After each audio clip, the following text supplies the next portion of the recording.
Olá, que nosso Mestre Jesus esteja conosco, nos amparando, nos sustentando, para que o nosso estudo sobre o Livro dos Espíritos aconteça da melhor maneira, de uma forma ordeira, tranquila, aquilo que se espera de um estudo que afeta a todos nós, a nível de entendimento, a nível de absorção e principalmente a nível de relacionamento entre nós que estamos aqui nesse momento na carne, para que tudo possa ficar mais inteligível da nossa parte sobre aquilo que trata do plano espiritual, aquilo que trata dos espíritos, aquilo que trata da nossa verdadeira morada, que é no plano espiritual. E por isso é chegado a nós o Livro dos Espíritos, para que não haja mais nenhum tipo de dúvida, de lacuna naquilo que nosso momento permite que possamos entender, para que seja mais fácil transitar por essa vida terrestre, de maneira que aquilo que nos aguarda mais uma vez ali na frente, no plano espiritual, não fique de alguma forma por entender, haja vista que nesse momento já é possível que nós tenhamos aí o esclarecimento necessário. Muito bem, vamos lá. Nós hoje vamos falar das penas e gozos futuros. Esse é o capítulo 2 do Livro dos Espíritos, lá na parte 4, e nós vamos mais especificamente tratar hoje das perguntas 1003 a 1009, que fazem menção à duração das penas futuras. Toda vez que a gente fala em penas, a gente tem uma ideia de sanção, não é isso? A gente tem uma ideia de castigo, mas já sabemos nesse momento que nada vem efetivamente para nos castigar que não seja atrelado ao progresso, que não seja atrelado a esse esclarecimento que eu já mencionei. Então, quando a gente fala na palavra castigo, que é o que o livro traz para a gente está falando mais naquilo que se refere ao progresso, a uma evolução, a uma maturação de experiências. Então, esse castigo não deve ser levado tanto assim ao pé da letra, mas nós estamos falando aqui de penas. Então, essas penas dão ideia à sanção, ao castigo, a alguma coisa que temos que fazer para reparar erros. A primeira ideia, e é aquela que não deve fugir jamais dos nossos pensamentos, efetivamente falando, é que o nosso Pai é um Pai de amor. E quando nós tratamos e acreditamos nessa máxima, que o nosso Pai é um Pai de amor, nós já abolimos aquele conceito antigo de castigo, e quando nós falamos também nas penas eternas, porque essas não existem. Se a gente pensa assim, o Pai é um Pai de amor, e se o Pai é um Pai de amor, tomando por base nós que somos pais, quem de nós castiga seus filhos de forma definitiva? Quem de nós impõe aos seus filhos uma sanção que vai se perpetuar ao longo dos tempos? Para a gente, espíritos imperfeitos, erros, desacertos, para nós isso já seria alguma coisa inconcebível. Imaginem vocês, para o nosso Pai, que é um pai de amor, que atrela experiências, que atrela conhecimento, atrela a uma didática, a nossa evolução.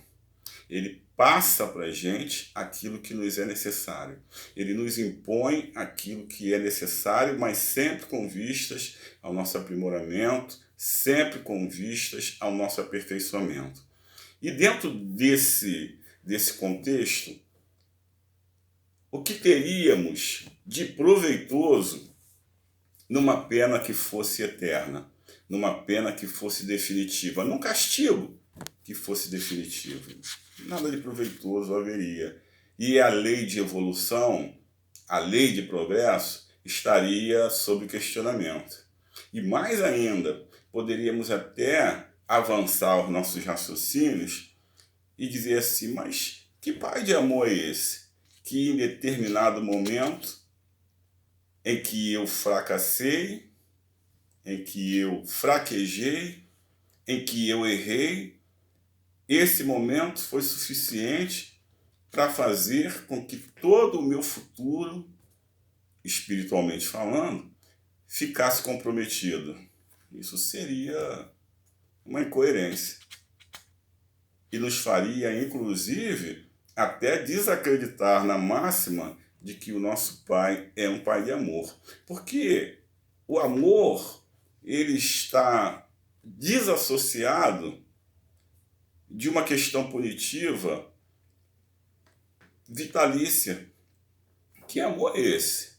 Um amor que pune, um amor que não quer ouvir, um amor que não considera a ignorância, um amor que não considera as imperfeições e simplesmente foca em determinado erro e a partir daí tudo o mais é desconsiderado. Evidente que não é assim. E mais ainda, evidente que não haveria nada de proveitoso nem de didático nisso. Então significa dizer que o erro não vai ser objeto de reparação? O erro não vai ser objeto de uma sanção? Evidente que sim. Evidente que sim. Já é assim aqui pra gente, na lei dos homens, né? E o nosso Pai, que faz chegar a nós tudo aquilo que é necessário ao nosso crescimento, não haveria de fechar os olhos para tal circunstância. E a partir daí, esse erro há que ser reparado? Há que ser reparado.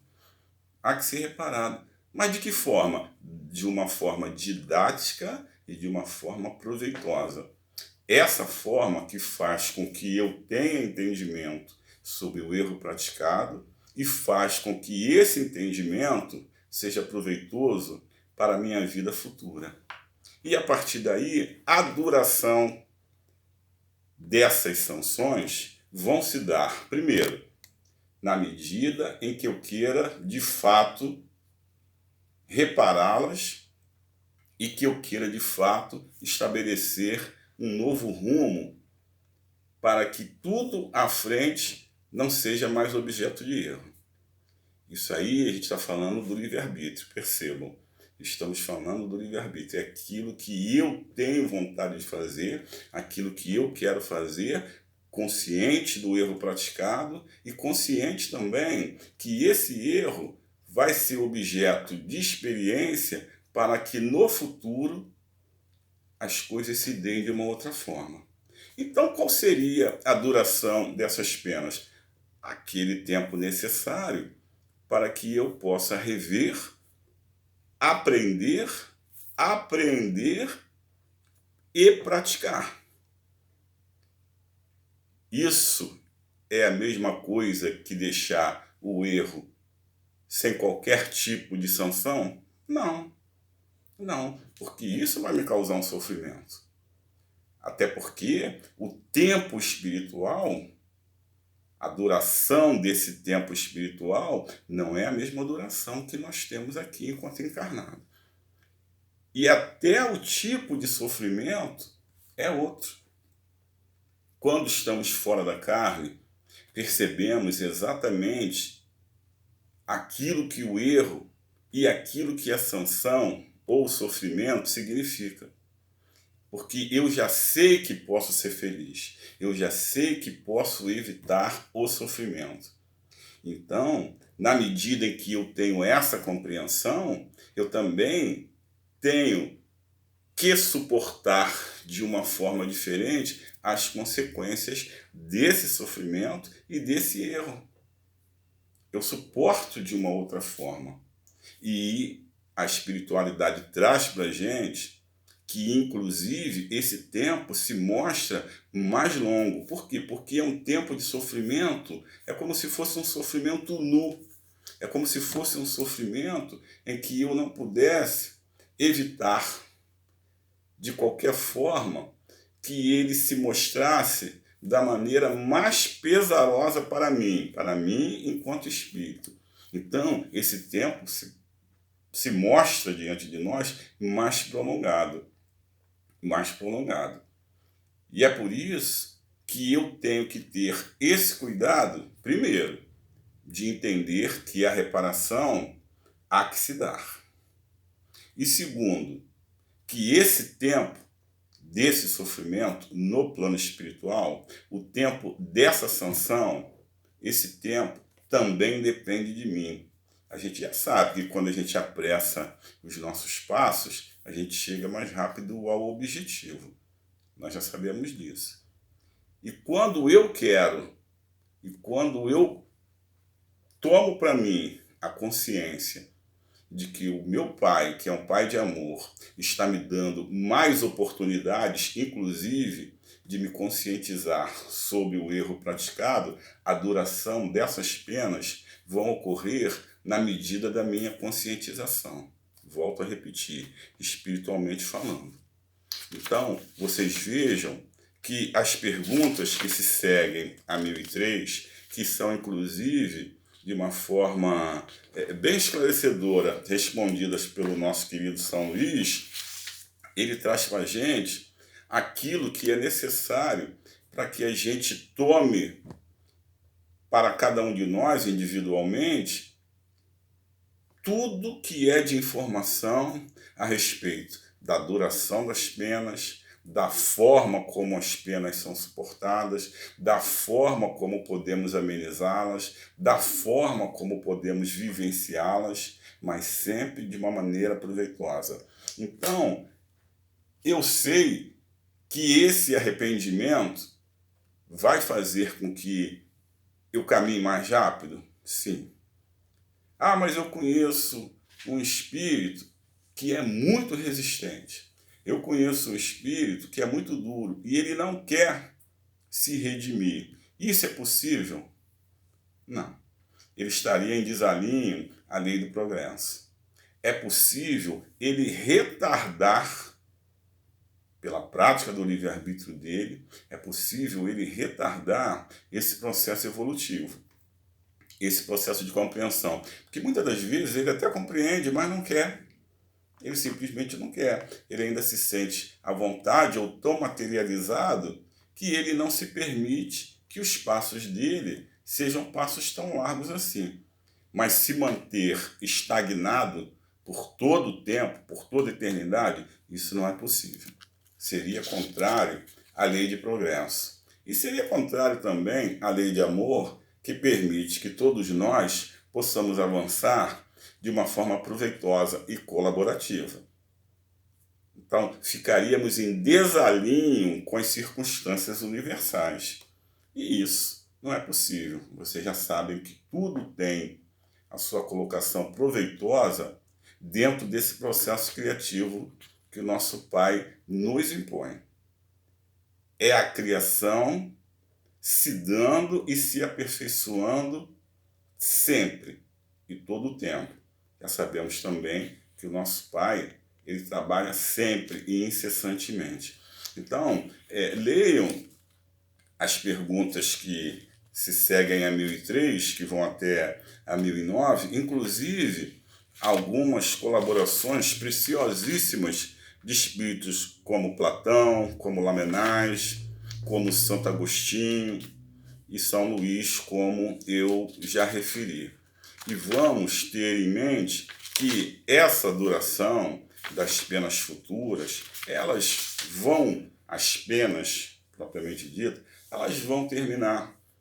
E não deixem de crer em duas coisas: que o nosso Pai é um Pai de amor e misericórdia, e que nós, enquanto espíritos, vamos evoluir até a perfeição, ou seja, até nos tornarmos espíritos puros. Isso vai acontecer com todos nós, independente dos nossos erros, das nossas imperfeições, independente do que aquilo que teremos que suportar como penas que nos aguardam ali na frente, quando estivermos no plano espiritual, independente de qualquer coisa. Essa crença que temos de que isso não será eterno e que a nossa evolução fará com que progridamos sempre, sempre, isso é um acalento para os nossos corações.